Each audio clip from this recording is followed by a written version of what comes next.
Grandparents are grace makers and space makers.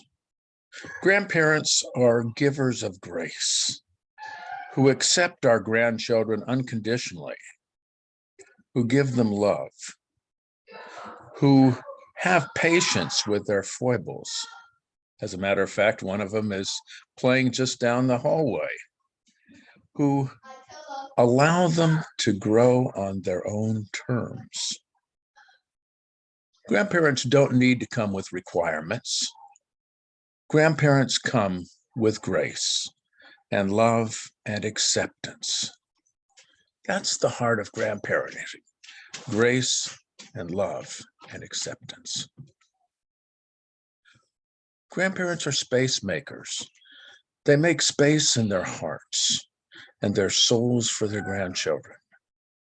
They make space for them to grow, for them to succeed and for them to fail, for them to rejoice and for them to cry.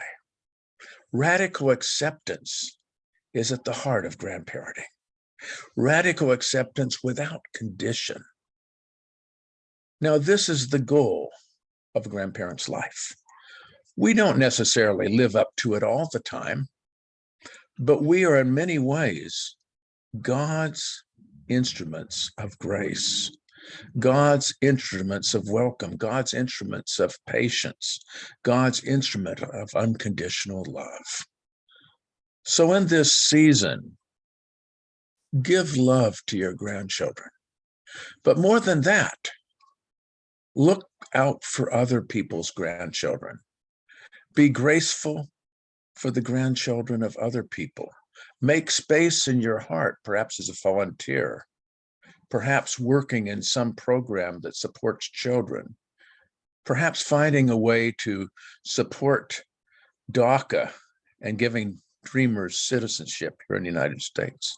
Make space. Grandparents are grace givers and space makers. They are a God with skin.